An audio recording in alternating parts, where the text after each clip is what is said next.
इस हमले के नतीजे में जो खालिस्तानी लीडर हैं, जो खालिस्तान कमांडो फोर्स के जो है वो लीडर थे, जो हेड थे, परमजीत सिंह पंजवार साहब जो हैं वो इसके अंदर जो है वो जान बहक हो गए।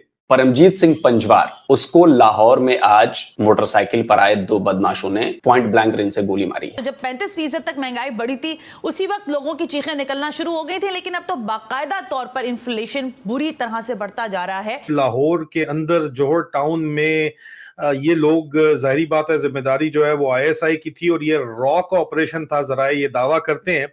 और रॉ का जो ये ऑपरेशन था वो दिन दहाड़े लाहौर के अंदर हुआ। आज लाहौर में एक ऐसे शख्स का कत्ल हुआ जो पूरे हिंदुस्तान के लिए वो शख्स न सिर्फ मतलूब था बल्कि मोस्ट वांटेड टेररिस्ट इंडिया ने उनको डिक्लेयर किया था। और आईएमएफ से आप कितने मांग रहे हैं? वो तो आप है ही भिखारी, तो हम क्या करें? नहीं, हम भिखारी अल्लाह की के क्या वास्ते दे दो बाबा। अल्लाह पहले एक भिखारी लगा हुआ था, अब 13 भिखारी लाइन से लग गए। अब तो भिखारियों की पूरी बारात चल रही है दुनिया। उनको दो मीडिया रिपोर्ट्स दावा ये करती हैं कि गनमैन फराहम किए गए थे। क्या ये हिंदुस्तान के कुछ एजेंट्स या जासूस आप कह सकते हैं जिन्होंने इनको कत्ल किया? हालत ये हो गई है कि बाहर अब लोग दुकानें लूट रही हैं, स्टोर लूट रहे हैं, खुलेआम होटल लूट रहे हैं, कोई पुरसाने हाल नहीं, को पूछने को तैयार नहीं। इंडियन रॉ ऑपरेशन करिए लाहौर के अंदर और लूसी सो रहा है। या हमारा जीना हराम हो गया है, बाहर निकल नहीं सकते, 2 मिनट मोबाइल पे बात नहीं कर सकते, एक सीधी गोली, जवानों की लाशें, जवान बच्चियों के साथ बेहरमती के सलूक, कपड़े फाड़े जा रहे हैं यार इस शहर के अंदर। हेलो दोस्तों, पाकिस्तान के लाहौर शहर से एक बहुत बड़ी खबर हम सबके सामने आ रही है, जहां 2 बंदूकधारी लोगों ने खालिस्तानी टेररिस्ट को मार गिराया है। इसका नाम था परमजीत सिंह पंजवार। दोस्तों, यह टेररिस्ट खालिस्तानी कमांडो फोर्स का चीफ था, जिसके पीछे हमारी इंटेलिजेंट एजेंसी रॉ 2 साल से लगी हुई थी। दोस्तों, इसकी हत्या कल सुबह हुई जब वो अपने 2 बॉडीगार्ड के साथ वॉक करने निकला था। दोस्तों, इससे भारत को 2 बड़ी कामयाबी मिली है। पहली ये है कि भारत के खिलाफ ये भारत में अशांति फैला रहा था, उसकी हत्या हो गई है, जिसके साथ साथ पाकिस्तान का दोहरा चरित्र भी हम सबके सामने आ गया है, क्योंकि पाकिस्तान में दुनिया के बड़े से बड़े टेररिस्ट अपने आप को सेफ महसूस करते हैं। तो चलिए दोस्तों, इसी पर पाकिस्तानी मीडिया का रिएक्शन देखते हैं। आज परमजीत सिंह पंजवार, जिनको पाकिस्तान में मलिक सरदार सिंह के नाम से जाना जाता था, उनको आज कत्ल कर दिया गया लाहौर जौहर टाउन में। सुबह वो अपनी मॉर्निंग वॉक की उनकी रूटीन थी, उसके लिए वो निकले। उनको 2 मीडिया रिपोर्ट्स दावा ये करती हैं कि गनमैन फराहम किए गए थे हुकूमत पाकिस्तान की तरफ से। उन गनमैन्स ने जवाबी फायर के नतीजे में जो है एक जो 2 हमलावर थे उनके ऊपर, 2 गनमैन थे जिन्होंने उनके ऊपर हमला किया। एक को मार दिया गया और एक को जख्मी कर दिया गया। लेकिन इस हमले के नतीजे में जो खालिस्तानी लीडर हैं, जो खालिस्तान कमांडो फोर्स के जो है वो लीडर थे, जो हेड थे, परमजीत सिंह पंजवार साहब जो हैं वो इसके अंदर जो है वो जान बहक हो गए। और जाहिर बात है कि इसको जो हमारी सिख बरादरी है वो इसको शहादत करार देती है। और ये इसलिए भी अहम है मामला के लाहौर के अंदर जौहर टाउन में ये लोग, जाहिर बात है जिम्मेदारी जो है वो आईएसआई की थी और ये रॉ का ऑपरेशन था, जरा ये दावा करते हैं।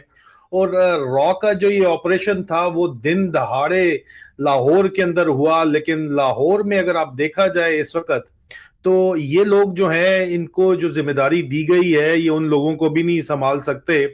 तो ये सियासत क्या करेंगे, क्योंकि इनकी तमाम तर जो तवज्जो है वो सियासत की तरफ है। ठीक, इंडियन रॉ ऑपरेशन करिए लाहौर के अंदर और लूसी सो रहा है, और लूसी के साथ बरगड़े मुजाहिद साहब भी सो रहे हैं। ठीक है, बरगड़े राशिद नसीर भी सो रहा है। उसका तो कल अगला कच्चा छट्टा जो है वो भी खुलने जा रहा है, वो कल आपको बताएंगे। आसिम मुनीर ने नए अहकामात फौज के अंदर जारी किए हैं, वो कल आपको जरूर हम बताने जाएंगे। लेकिन ये जो इंडियन रॉ ने एक यहाँ पे खालिस्तान लीडर को जो मारा है, सरदार इनको परमजीत सिंह पंजवार, जिनको मलिक सरदार सिंह के नाम से जाना जाता था, उनको नामालूम अफराद ने जौहर टाउन लाहौर में जो है वो कत्ल कर दिया आज सुबह। और परमजीत सिंह पंजवार जो है वो खालिस्तान का एक जो सेपरेटिस्ट ग्रुप है वो लीड करते थे और इंडिया में वांटेड थे।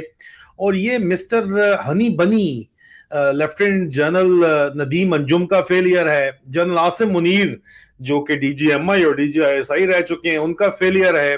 क्यों है ये मैं आपको बताता हूँ। हिंदुस्तानी मीडिया रिपोर्ट के मुताबिक मैं आपको बताता हूँ, आपने एक बंदे को या तो पनाह ही नहीं देनी थी, और अगर आपने उसको पनाह दी हुई थी तो उसकी प्रोटेक्शन आपको करनी चाहिए थी, और आप उसके अंदर फेल हो गए। क्यों फेल हो गए? क्योंकि आप लोग सियासत में ज्यादा इंटरेस्टेड है, या फिर आपने एक दफा फिर सिखों की पीठ में छुरा घोंपा, बिल्कुल उस तरह जिस तरह अभी बिलावल भुट्टो वहां पे गए हुए हैं, तो उनकी वालदा जब गई हुई थी तो खालिस्तान मूवमेंट पूरी की पूरी जो है वो कई दहाइयां लगा के जो इन्फिल्ट्रेट वहां पे एजेंट किए गए, कल्टिवेट किए गए, जिनकी वहां शादियां कराई गई पंजाब, हिंदुस्तानी पंजाब के अंदर, उनको जो है वो एक ही दिन के अंदर उनको खानदानों समेत मार दिया गया था, क्योंकि उनकी इंफॉर्मेशन लीक कर दी गई थी यहाँ से ISI से। ये स्कैंडल बड़ा मशहूर है। एतजाज अहसन साहब कहते हैं कि मैंने को बंद लफाफा दिया था, मुझे नहीं पता उस लफाफे के अंदर क्या था, लेकिन ये स्कैंडल हमेशा जो है इल्जाम लगाया जाता है कि बेनजीर हुकूमत के अंदर ये काम किया गया था।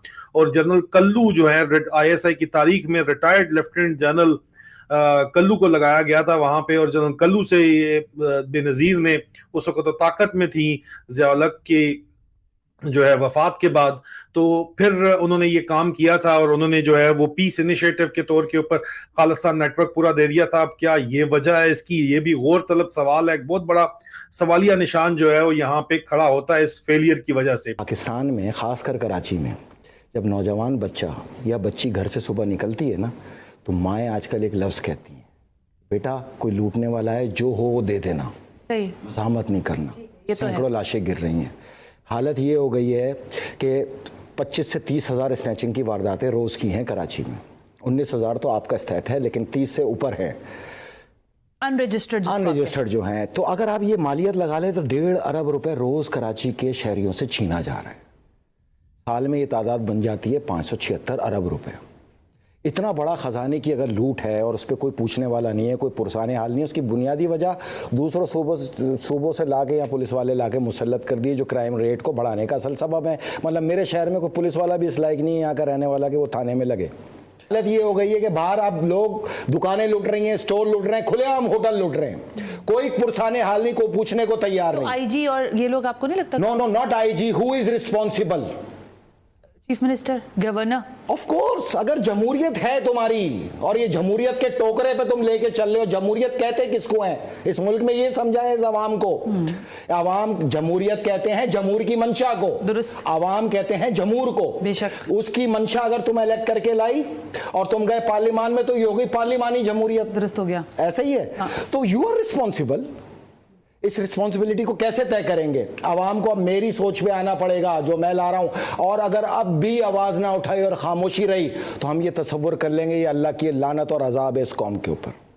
तसव्वुर करेंगे फिर हम, और अजाब में कोई हाथ नहीं डालता, अल्लाह के अजाब का फिर कोई लॉ एंड ऑर्डर तो बहुत आउट ऑफ कंट्रोल है। लॉ एंड ऑर्डर पहले हम कराची में रोते थे 4-4 साल, अब तो इस्लामाबाद में तबाही, रावलपिंडी में तबाही, लाहौर में तबाही, मुल्तान में तबाही, हर तरफ तबाही है। और इसमें इजाफा होगा। 70% तो स्ट्रीट क्रिमिनल हैं, 30% जरूरतमंद भी शामिल हो गए। ये आटे की लाइनें, ये महंगाई, इस तरफ आई है ना। किस चीज की महंगाई है यार? आप किस लिए भीख मांग रहे हो? मैं कह रहा हूं 5,000 अरब डॉलर के मालिक हो आप इस तरफ आइए। भीख मांगने की क्या जरूरत है? पहले एक भिखारी था, भिखारियों की बारात चल रही है पूरे दुनिया में।